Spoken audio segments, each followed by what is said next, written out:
4월 15일 월요일 예수님의 집에서 몇 해 전 우리는 준호라는 다 자란 검은 고양이를 집에서 가까운 동물 보호소에서 입양해 왔습니다. 나는 쥐만 좀 잡아주면 좋겠다는 생각이었지만 나머지 식구들은 반려동물을 원했습니다. 보호소에서는 준호가 우리 집이 자기 집이라는 것, 곧 자기가 사는 곳이 여기이고 항상 음식이 있고 안전한 곳이라는 것을 알 수 있도록 고양이 입양 후 첫 주 동안 엄격히 지켜야 할 배식 지침을 가르쳐 주었습니다. 그렇게 해야 준호가 동네로 나가 떠돌다가도 언제나 집으로 돌아온다는 것입니다. 우리도 참된 우리 집이 어딘지 모르면 선한 것과 사랑과 삶의 의미를 찾아 평생 여기저기를 헛되이 떠돌 수 있습니다.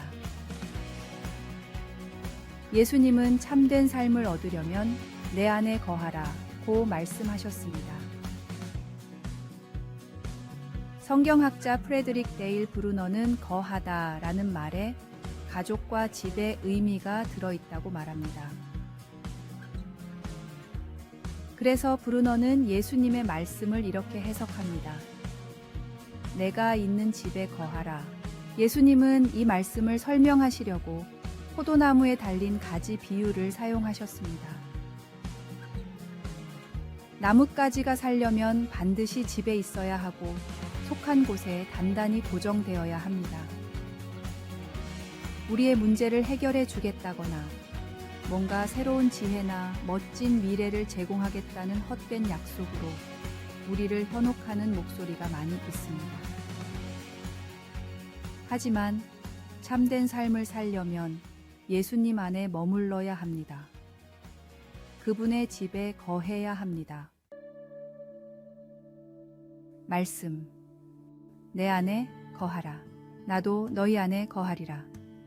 가지가 포도나무에 붙어 있지 아니하면 스스로 열매를 맺을 수 없음 같이 너희도 내 안에 있지 아니하면 그러하리라. 찬송 436장. 나 이제 주님의 새 생명 얻은 몸. 기도. 이제 주님의 집에 거하고 싶습니다. 제 삶이 되시는 주님, 제가 주님 안에 거할 수 있도록 도와주소서.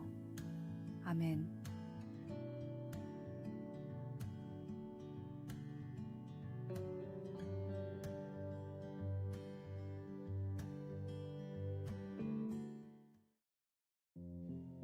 (4월 16일) 화요일 직관의 세대.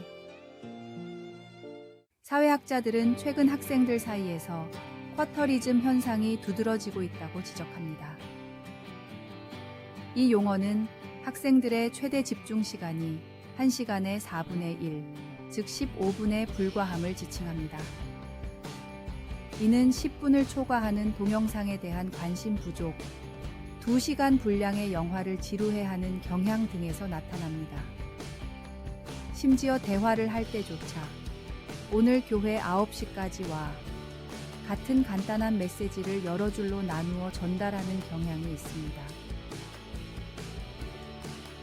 이러한 습관은 책 읽기에도 영향을 미쳐 긴 문장이 들어있는 책보다는 한 페이지에 단 몇 줄만 있는 책이 더 인기를 끌고 있습니다. 그럼에도 불구하고 이러한 10대들이 홍대와 같은 번화가를 방문할 때는 스마트폰을 잠시 내려놓고 주변의 문화를 즐기는 모습을 보입니다. 벽화, 버스킹 등 시각적 볼거리가 제공하는 현실 세계의 경험이 여전히 이들에게 중요함을 보여줍니다.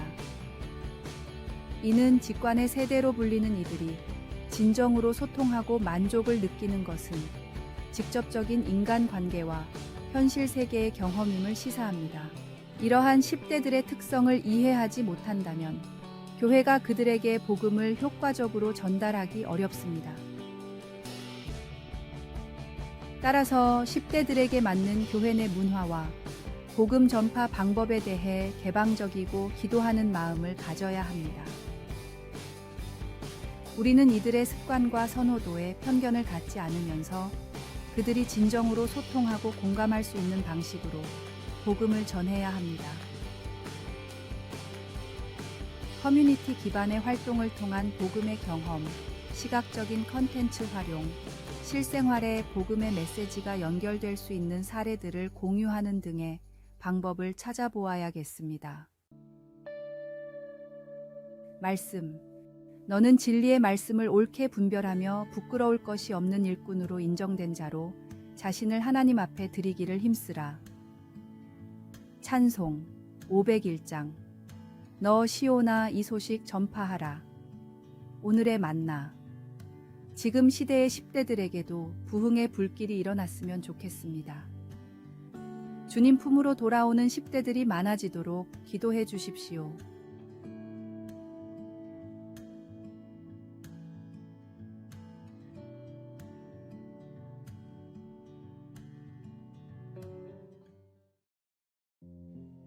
(4월 17일) 수요일. 피부보다 깊은 곳에. 호세라는 젊은 신자가 형의 교회를 방문했습니다. 형은 예배가 시작되기 전 예배당에 들어온 호세를 보자 안색이 굳어졌습니다. 티셔츠를 입은 호세의 양팔에 새겨진 문신이 훤히 보였기 때문이었습니다. 동생의 과거를 짐작해하는 문신들 때문에 당황한 형은 호세에게 집에 가서 긴팔 셔츠로 갈아입고 오라고 말했습니다. 호세는 갑자기 창피한 생각이 들었습니다. 그때 옆에서 형제의 대화를 듣고 있던 한 남자가 호세를 목사님에게 데려가 방금 있었던 일을 설명해 주었습니다. 목사님은 미소를 지으며 자신의 셔츠 단추를 풀어서 오래전에 가슴에 새겼던 커다란 문신을 보여주었습니다. 목사님은 호세에게 하나님께서 그를 완전히 깨끗게 하셨으니 더 이상 팔을 가릴 필요가 없다고 말하며 안심시켜 주었습니다. 다윗 왕은 자신의 죄를 인정하고 하나님의 용서를 받은 후 이렇게 기록했습니다. 허물을 사함받은 자, 죄가 가려진 자는 복이 있나니. 다윗은 이제 마음이 정직한 자와 함께 기뻐하고 즐거워할 수 있었습니다. 바울 사도 역시 예수님을 통한 용서와 정결함에 대해 강조하며 이러한 복된 상태가 믿음으로 말미암아 우리에게도 이루어진다고 선포했습니다. 예수님께서 주시는 정결함은 우리의 외모를 넘어서는 것입니다. 그분은 우리의 내면까지 아시고 깨끗하게 하십니다. 하나님의 깊은 사랑과 용서 안에서 오늘을 기쁘고 충만한 하루로 보내시길 바랍니다. 말씀. 허물의 사함을 받고 자신의 죄가 가려진 자는 복이 있도다. 찬송 421장. 내가 예수 믿고서. 기도. 하나님, 우리 모두를 내면까지 깨끗하게 해주셔서 감사드립니다. 우리가 주님의 용서와 사랑 안에서 삶의 모든 순간을 기쁨으로 채울 수 있도록 인도해 주소서. 아멘.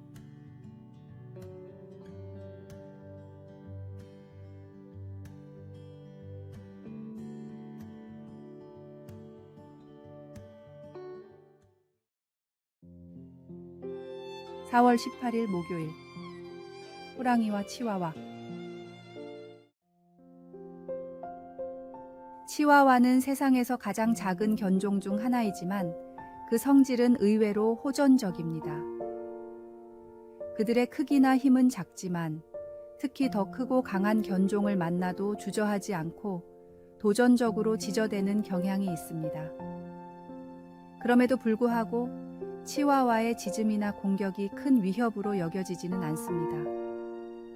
이는 그들의 작은 체구와 상처를 입혀봤자 사소한 긁힘에 불과하기 때문입니다.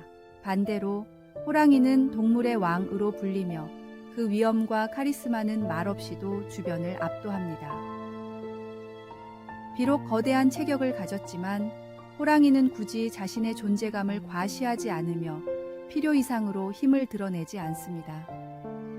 그럼에도 호랑이의 울음소리나 단순히 눈길만으로도 다른 동물들을 경악하게 만들 정도의 내재된 힘을 가지고 있습니다. 이러한 비유를 통해 우리는 스스로를 돌아볼 필요가 있습니다. 우리는 치와와와 같이 외형적으로 요란을 떨지만 실제로는 큰 영향력을 발휘하지 못하는 그리스도인인가? 아니면 호랑이처럼 겸손하면서도 굳건한 신념과 행동으로 주변에 긍정적인 변화를 일으키는 그리스도인인가? 진정한 그리스도인이라면 말보다는 삶으로 그리스도의 사랑과 복음을 전파하며 세상의 변화를 가져오는 데 있어 자연스러우면서도 깊은 영향력을 발휘해야 합니다. 말씀. 같이 너희 빛이 사람 앞에 비치게 하여 그들로 너희 착한 행실을 보고 하늘에 계신 너희 아버지께 영광을 돌리게 하라. 찬송 465장.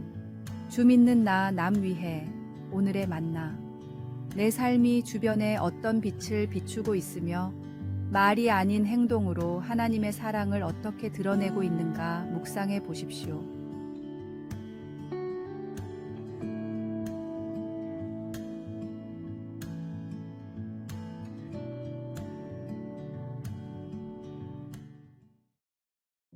(4월 19일) 금요일 나눔의 이야기 방. 스페인 북부지방에는 교제와 우정을 표현하는 아름다운 방법이 있습니다. 수작업으로 만들어진 동굴에서 몇몇 농부들은 수확 후에 동굴에 지어진 방에 앉아 각종 식량을 재고하곤 했습니다.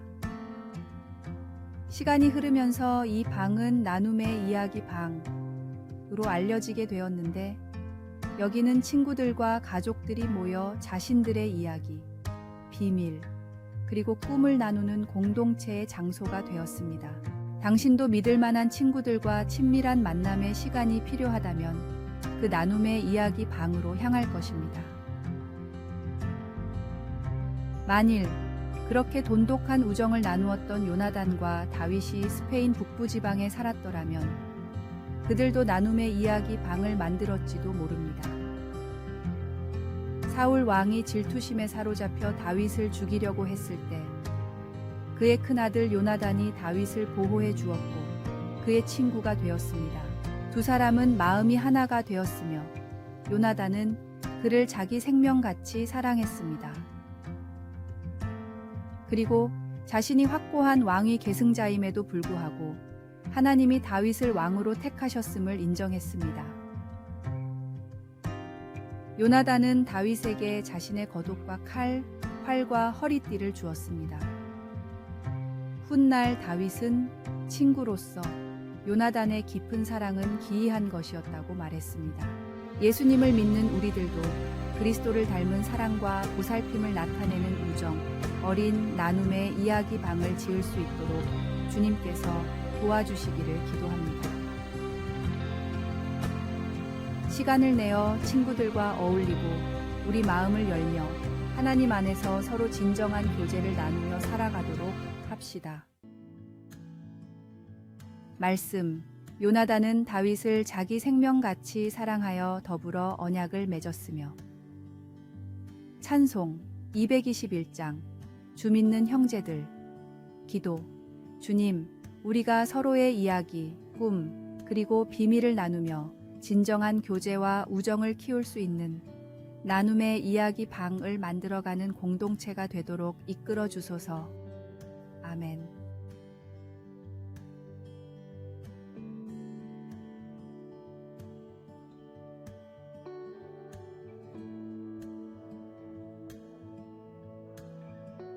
아래의 빨간색 글자 구독을 누르시어 더 많은 전도의 열매를 맺으시기를 기도합니다.